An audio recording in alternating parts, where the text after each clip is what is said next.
Welcome back to the Game of Thrones one. I want to give you guys a big thank you, really, for the amount of support that I got on the last video. Like, the amount of comments and likes, and that was insane. It was the best Christmas gift you guys could have got me, so thank you all very much for that one. And I hope you like this episode as well, and continue to enjoy the series as much as you enjoyed the first episode.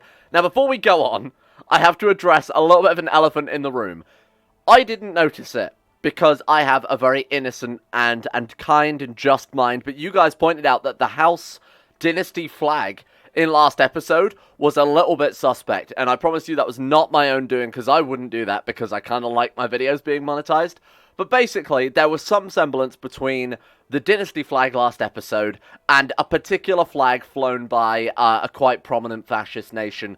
Honestly, it was genuinely just extremely unlucky. For whatever reason, the Old One's religion, which is what your flags are based on, uses the Indian flag pack from Rajas of India. So the unfortunate truth to it is we did get very, very unlucky. We happened to have, like, color, what was it, like 6 and 8, I think it was. Which was very unfortunate, because that meant that with one of the designs on this, a particular design on this, we ended up having a very, how do I phrase it? We ended up having not the best flag to have for the campaign there. So we're going to redesign that before we do absolutely anything else. They did change to something very quickly there. So there's one called Light in the Night. That one sounds pretty cool. What have we got for this one? So generally, I'm just going to go for whatever looks nice for the flag, right? Oh, man. This got, like, are these all the Jade Dragon ones? These, oh, my God. We could be House Panda. That would be interesting. Now, what represents our character? He's the son of migrants. He's moved to a new land. He's carried on their religion ways whilst assimilating the culture of his new people. He's a man of two halves. So I actually think the yin-yang symbol there would work pretty damn well for this guy, right? We'll try and find him a nice background as well. We'll use the blue to represent the sea that he's had to travel to get between his different provinces. Let's actually try and make it look a little bit nicer. You know what? That's fine. It's a step up from what it was last episode, let's put it that way. So a couple of things I've done between the episodes, because unfortunately we're playing quite small. You know, we are literally the lowest rank you can be in CK2. We own a house, and that's it.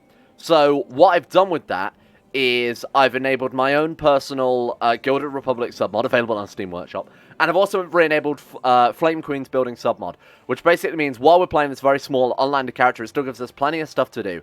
Now, it also adds a nice gameplay mechanic, I think, anyway, not to toot my own horn too much, but trade routes, I've made it so trade routes have access to a lot more buildings than regular ports. So say, for example, our own, where did we build our trade post? We built it here, House Spoff. We only have access to the merchant port, the port house, and the merchant shipyard. Whereas if you have control of the trade post on the trade route, you have access to all the goods that come along with it. Now, my mod also adds additional trade routes for Westeros and for the Summer Islands and parts of Essos as well. That's not going to be relevant, but I figured this adds a nice gameplay mechanic. It's going to give us incentive to go and steal other people's trade posts, to go to war for those very, very valuable provinces, because they are going to make a huge difference when you've got access to all of this other cool stuff. So hopefully that's going to keep things a lot more interesting.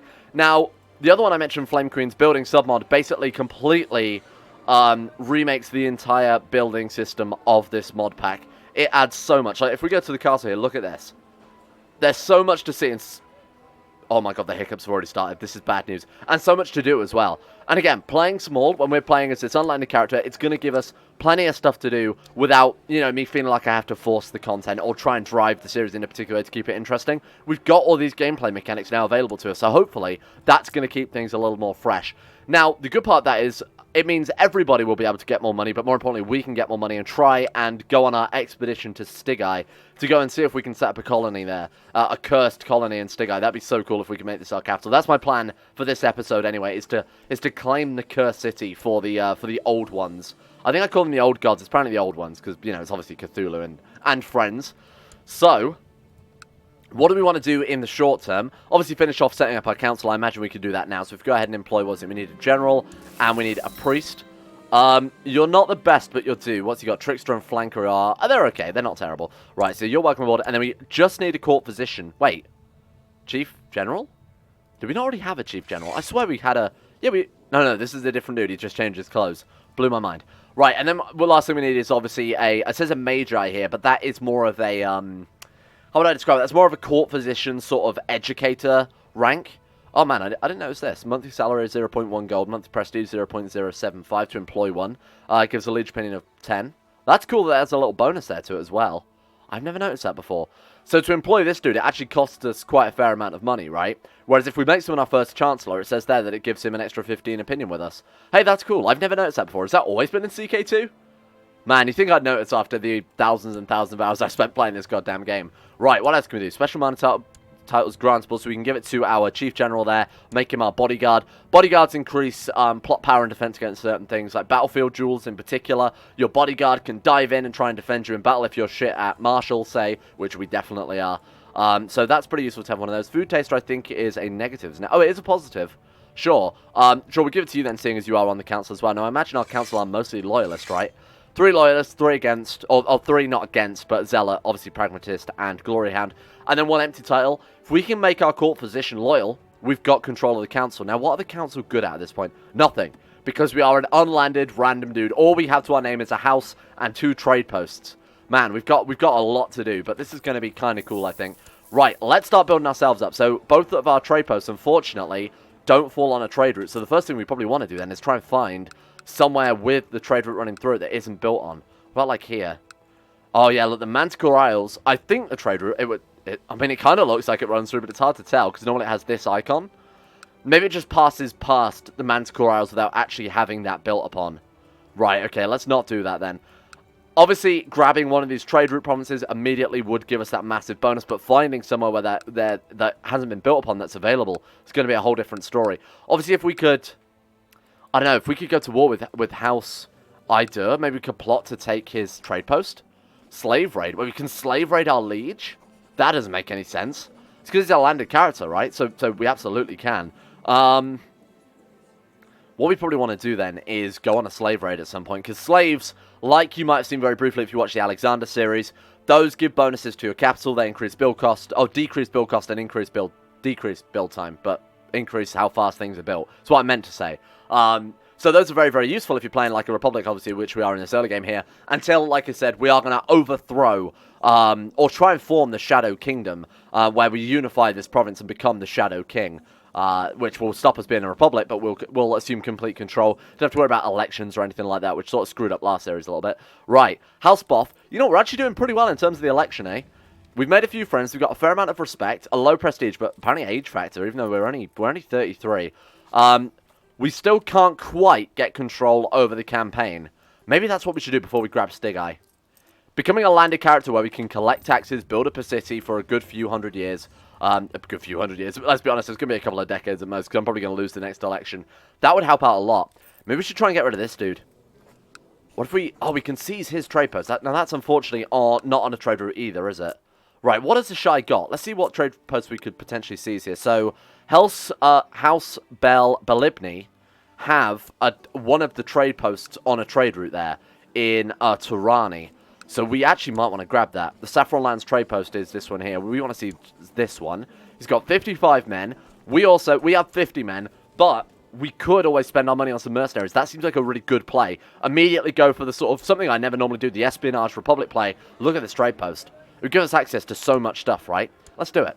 Let's go for a trade war. We've got to start out slow here and build ourselves up. Get our power base established. I'm going to be taking that trade post from you, my friend. So where's his capital? I assume it's in Asshai as well, isn't it? Now, unfortunately, we are apparently at war with Jinqui slave raid on Asshai. Oh my god, the UT, which are basically, part of the UT anyway. Basically the Game of Thrones equivalent of China.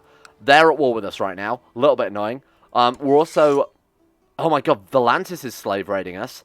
And then there's obviously our war for the over Turani. So if we just go and siege down that trade post, it'll probably be enough to give us the war goal. Oh shit, we can't raise any troops because our capital currently has literally tens of thousands of enemy troops in it.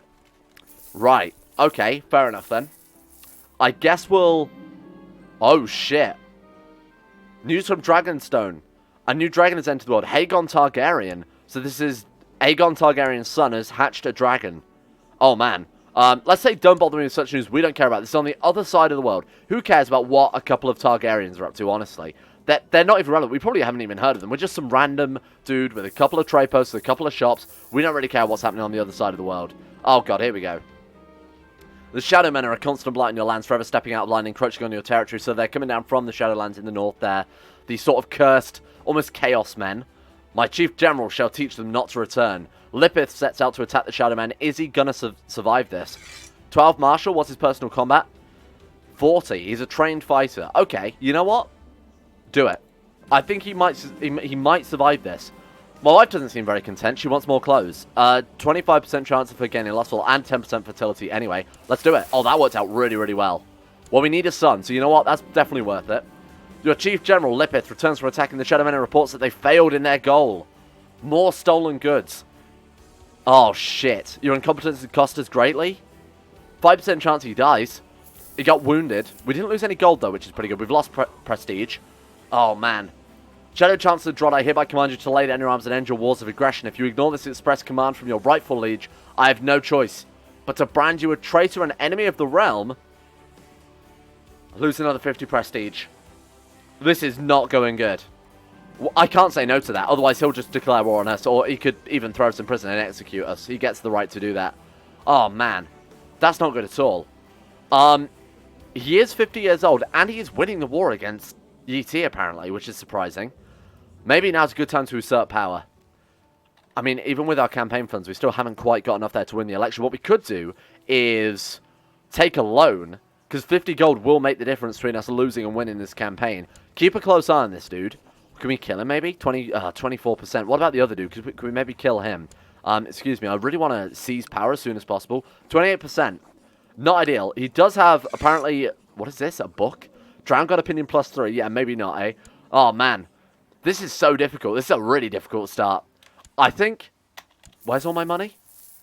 Oh, I put it in the campaign fund. Right, okay. I'm actually going to withdraw that for now, just because we're not going to win it, even with all of that gold in there, so it's kind of a waste. Now, we do have 2 out of 5 on our trade post limit, so if we could find somewhere good to build our next trade post, that would be ideal. Man, all of them have been grabbed, haven't they? So this province has one in. This one, the trade post doesn't run through, unfortunately. Old Geese does have a trade post, and it hasn't got a trade. Oh, man. We need 433 gold, though, and it's a ruin. So it would be more like a stop-off point rather than training with the local people there. Well, like the Summer Islands, it's a bit too far away, though, to be trading with these guys. Yeah, all of them have already been grabbed by the looks of it. That's such a shame. When we become Liege, though, then we can declare war and obviously try and see some of these trade posts from our vassals. Man, that's a bit annoying. What about some plots here? Yeah, this is what we want to do. We can seize the one in the Saffron Lands or Dendera. Where is Dendera? I have absolutely no idea. Let's go to the trade zone map mode. So Dendera is probably one of these ones. Takey. We've got Dendera there. Unfortunately, it's not on a trade route either. But you know what? Let's just keep the plot in action just in case it eventually does fire. Because it's better than nothing, right? 34%. Let's grab this one. Let's take the Saffron Lands, because this one is right here. You know, it's within Asshai, so that would be pretty decent to grab that one from those guys. Now, when we send our Spy Master, do we send it to the province or where they're landed? I assume it's where they're landed, which is technically Asshai. So, we'll go ahead and... Oh, man, we can't do anything. Oh, we could build a spy network. Increased by 3%? Seriously? Oh, my council is so bad. This is going to be a difficult playthrough. This really is. At least at the start, it's going to be kind of challenging. Right, let's get ourselves a new courtier. Let's finish off our council. So we need ourselves a Magi, which is a learned character, a priest then. Utu. You know what? You're okay. Content, erudite, zealous, humble, expert scientist. All of those sound pretty good to me. Welcome aboard. So he's our physician. He's also, again, an educator of children, which is basically the main thing there. So child is progressing. 12% chance yearly that your child will gain a good educational trait or something along those lines, or some learning points or something like that. Because learning in this mod, the education system is a little bit different. So your learning affects how well you are developed as you grow up. They actually make the learning set relevant to education, which does kind of make sense, you know. Kind of glad they've done something with it. You can also spend gold on your child to get them a better education as well. So I think it's like 400 gold for the best education. It's kind of expensive, but it is pretty good. Oh god, someone's trying to kill us as well. Hey, fuck off. What are you doing? Get out of here. No? Oh, but fine then. Send him an insult. Hey, get out of here. You have the letter to Uberath composed and sign it. In short, I despise you. You are a miserly narcissist, and your covetous narcissist ways repulse me. Signed, Drod Spoff. That would teach that miserly narcissist. Oh, because he's selfish. Oh my god, the hiccups. Unrelenting. That's pretty good, though. I like that. Who needs sway and antagonize when I can send a letter calling him a miserly narcissist? And you know what? If you've ever got a plot against your life, I find the best way to deal with it. Send him a letter calling them a shit, because that tends to help out a lot. Right, we don't need that one anymore. We've already got a court position now, technically, so we don't need that either. Let's check our minor titles. That's all set up. We've got this all set up. We need a designated heir, which unfortunately is impossible because we've only got a daughter right now, so we need a son. Hey, wife. No pressure, but we are facing a game over right now. I'm not going to send her any gold. Christ. Family focus. Again, I want to stay with business so that we can eventually debase the mints and go into Stygi. We're kind of close to being able to do it. It's only 400 gold. Right, so all we need is this event fire twice. We've basically got it. Yeah, I'm going to stick with it for a bit longer. If we get to 40 without a son, then I'll start to panic. But for now, I think we're going to be okay. Now, the real question is, do we want to start investing our gold back into our trade post, trying to do something useful with it, or do we want to save it up and, like I said, actually colonize the cursed province of Stygi? I mean, it's so tempting. Like the Shadow City full of necromancers and dark magic. How could I not? How could I not save my money up for this, eh? My first councillor, Shushan, has embraced a dangerous heresy, the Shadowbinders. Demand reconversion. He also wants a pet dragon. Yeah, that's pretty ambitious, I will admit. Hey, get back here. The Shadowbinders' faith rings true in a way that the Old One's creed does not. I will pray for your salvation.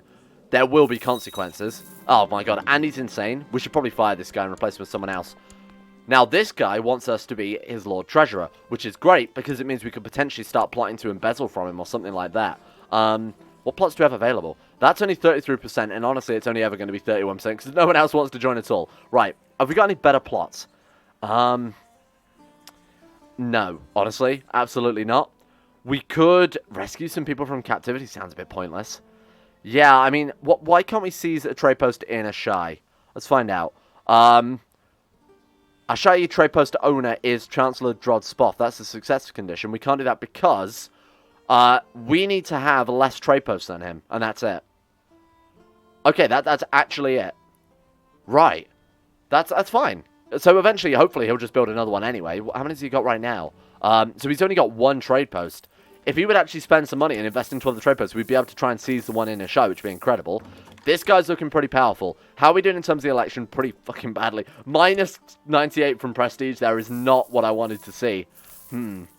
Okay. Again, bide our time. Hopefully we'll get this business event. Now?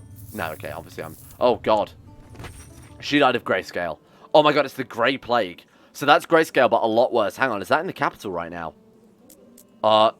No, it was just a freak. Oh, look, it's all the way in central Essos there. So the Grey Plague is, like I said, like grayscale, but much, much worse. Much, much harder to cure and much, much faster acting. So once you get it, you've only got a couple of months and then you die instantly. It is like a minus 70 health, so that's to be expected. Grayscale in the Game of Thrones world, for those who don't know. Oh my god, he died? I've decided to remove you from your position of councillor based on the fact that I'm dead. Oh my god, he also died of the Grey Plague. Are you sure it's not in the capital? No, it's definitely not. Okay. A little bit annoying, because we weren't exactly far off of being... Yeah, look at that. We could have dumped a load of gold into it and potentially won that. Okay. You know what? Not a big deal. How old is this dude? 42. Could we maybe kill him horribly? Let's start a plot to kill him then, because we can definitely win the next election. Let's get... Can we... Oh, so we're already building the spy network. Man, nobody wants to join us. Again, part of being a different religion is definitely going to screw us a little bit here. But, again, we'll bide our time. We could even try and join one of the creepy guilds. That might be cool.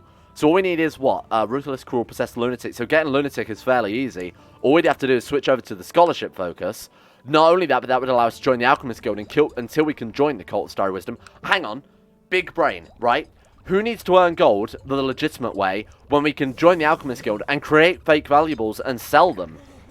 So you can do that by spending esoteric knowledge, which is part of the Alchemist Guild. And getting quite lucky, as long as people don't recognize them as fakes, you're going to get a lot of gold out of that. By you, I mean me. I'm going to get a lot of gold out of this. This is a much better idea. Who needs legit business when you can just become a crazy alchemist? This is a good plan. I like it. And that'll fund... Oh my god. Who was that? Oh, right. I thought that was our liege then, because it's the only other landed dude. But it was obviously... Oh my god, he's inherited the Saffron lands as well. This dude is very powerful all of a sudden. I'm not a fan of that. 32% plot power against him. We need a better... We really just need a better spy master, eh? So let's start with this event chain. Build the observatory. And again, this is going to pay for itself in no time. Legion's Council is discontent. Are we on the council? No, we're not. It's a real shame because we've got... Oh, our wife is pregnant. That's otherwise really, really good news. Wait. He also died. Wait, what? Wait, I thought he had the Shadowlands. So who was this dude? He had City of the Shadow Mountains. Oh.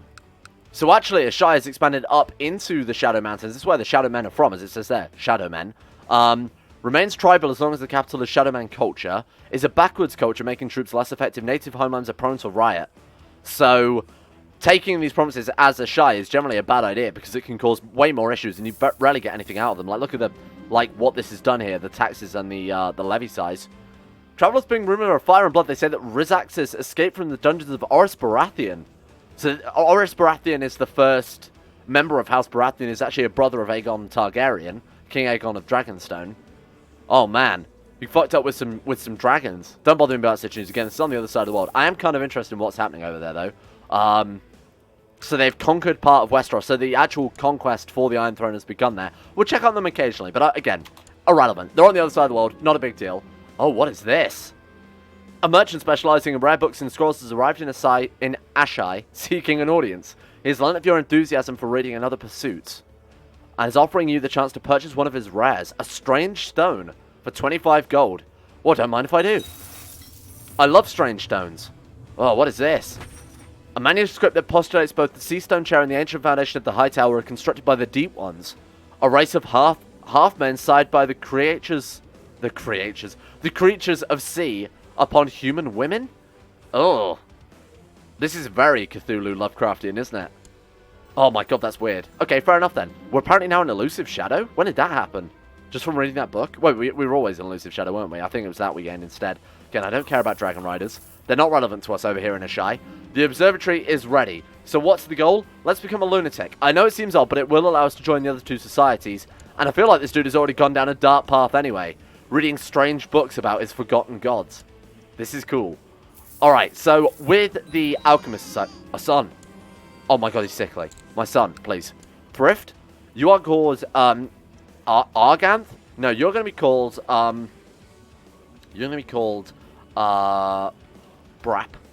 Spoff. There we go. Welcome, Brap Spoff. What's my daughter called? Perk and Braff. Braff. You must attempt to save my Brap Spoff. Thank you. And we are going to train him, like I said, in Thrift there. Mainly because we are playing the Merchant Republic, but also because it will give a chance at that, oh man, we're not a good educator though. Ugh. Who's the best educator in court? Honestly, this dude, but he's humble and content, which are not ideal. He's also on Magi, so he might be pretty useful. Oh my god, my son might die as well. That's not good. Now, he wants us to end the plot to kill him. Okay, you know what? Fair enough. I'm not gonna say no to that. Let's not risk the family at this point. He's gone into hiding to foil a plot against his life. Hey, that's good though. That's gonna severely limit what he can do. My wife gets a handmaiden for minus 2.2 prestige. Fine. We're losing even more prestige. That's okay by me. Now, we want to say at this point, is there something strange out there? We become a scholar, a lunatic, something along those lines. We can join the Alchemist Guild and start churning out those fake valuables. We gain one learning as well. Philosophy is not quite as popular these days as it was in the Age of Heroes, and you have found an old maester who's willing to share his knowledge with you. We're building this dude up into really searching his own history, eh? This is a nice little character art for classic Drod Spoff. I love that name so much. It's one of my favourite ones I've come up with. Now, what should we take as an ambition? Have 5 children. Probably not a bad idea. A couple of good backup sons wouldn't hurt. So what we really want to do is start the eugenics program as well. So let's see if there are any... How old is he? 0, right? Yeah. Okay, so we want to find any young girl who's genius, strong, fair... I'm sorry, attractive, anything like that. Where are my filters? Excuse me? Summer, where are my filters? Right, women who are preferably unmarried, who are preferably within Diplo range. Let's take a... Oh, look, there are fucking loads now. What are you?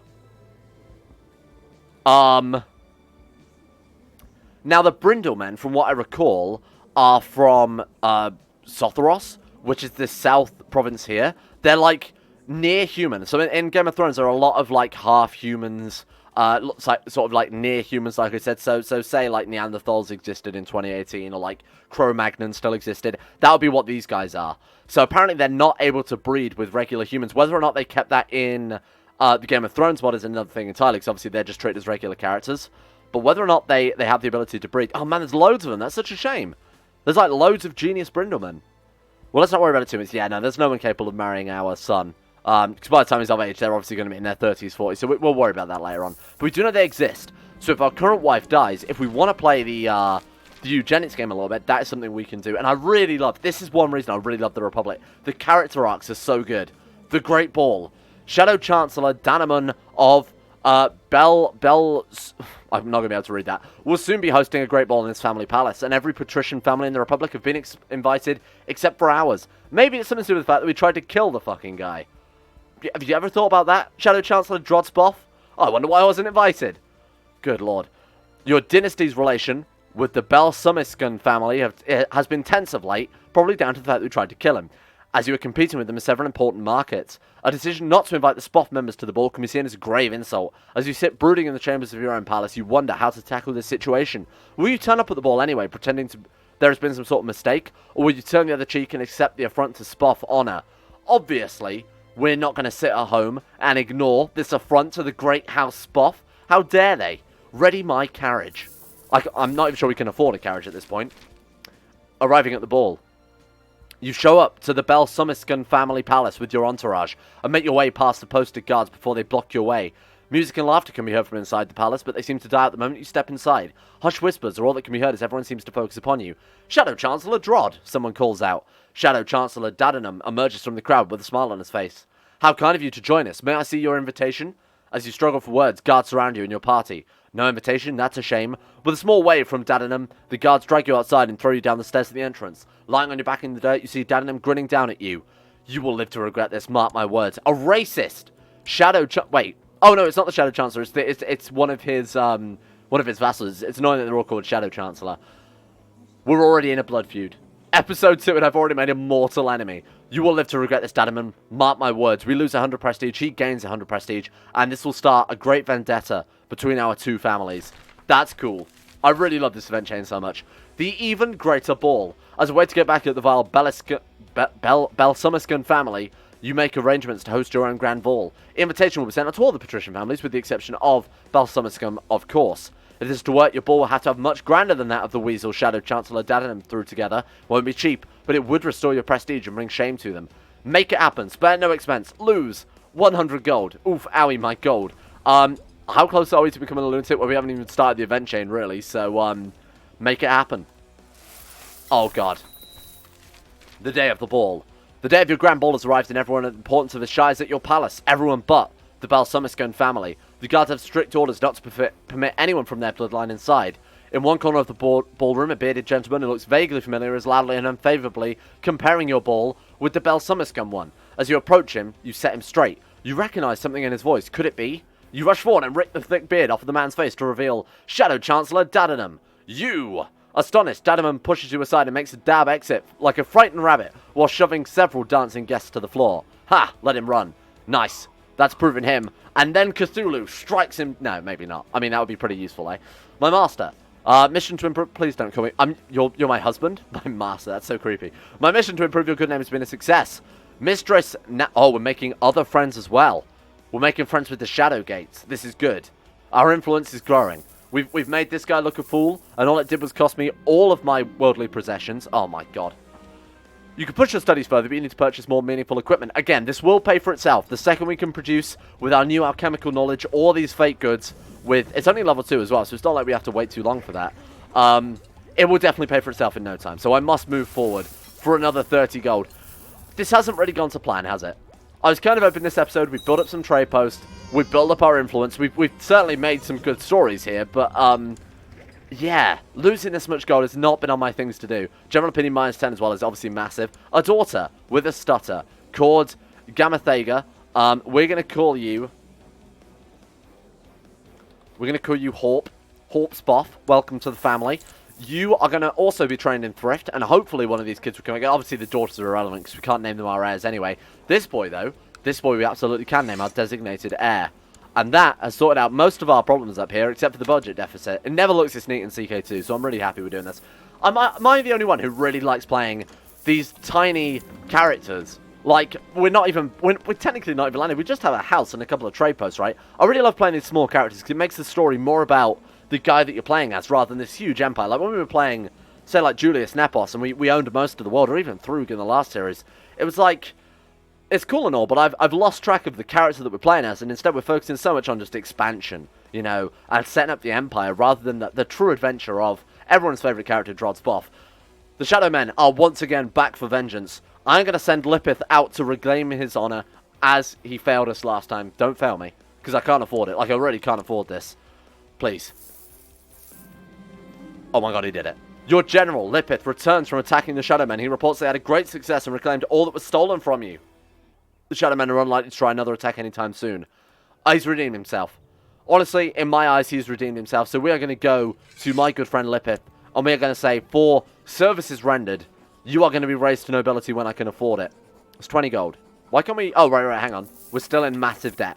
This guy has earned my favour. He has redeemed himself. A great episode for Lipith. Not so much for us, but for this dude, he failed. He built himself up, and now I will raise him to nobility as services rendered deserver, I think. Man, what an episode. It's just been a really good character arc, I feel, for our guy Drod Spoff here. Hope you guys enjoy this type of episode. Hopefully this is a little bit more focused, character-driven, lore-based series. And we're going to leave it there for today. I'm really happy with what we've got done. I'm really enjoying the series as well, so I hope you guys like it also. And I think, not to be forgotten, our insane top-tier level patrons for making this series possible. Thank you all for your support. And their names are going to appear on the screen now, and then I'm going to try and read them out and not fuck it up. Big Tit Timmy, Zachary Harris, Tariq, Lucas Alting, Sean Thornton, Haydog, Sidini, Paul, Necrophilin, Crosis, I'm the Lizard King, Josh Lynn, Dean Tesla, Michael Mullen, Tyler Birch, Jacob Alexander Fenton, Pelvis Presley, Logan Thorne, Conspired C, Orcs Wolf, Average Gamer 419, Escape, Zazzy7011, and Jackson Wibben. Thank you all for making this series possible, and I hope you guys are enjoying this series as much as I am. And not to be forgotten, Nathaniel Lindbergh, Brandon Toniak, Euphrates, Facundo Vasquez, Quasar Fox, Jack Allen, Gabriel Van Ders, Llewellyn Thomas, Nathan Flores, Joran De Vries, Don Connie 217, Zach McDougall, Joseph Beard, Jordan Campbell, Harry McGowan, Chris, Sir Thor the Swede, Astro, Nick, Fraser Brennan, Kevin Saunders, Betimus Max, The Insane Pickle, and in person Igor Kozak. Thank you for your support as well. Thank you for keeping the series going. Big shout out to all the Twitch supporters, anybody who's ever bet on Patreon. You've made this thing possible, and I'm really enjoying the series. I'm glad we've gone back to Game of Thrones.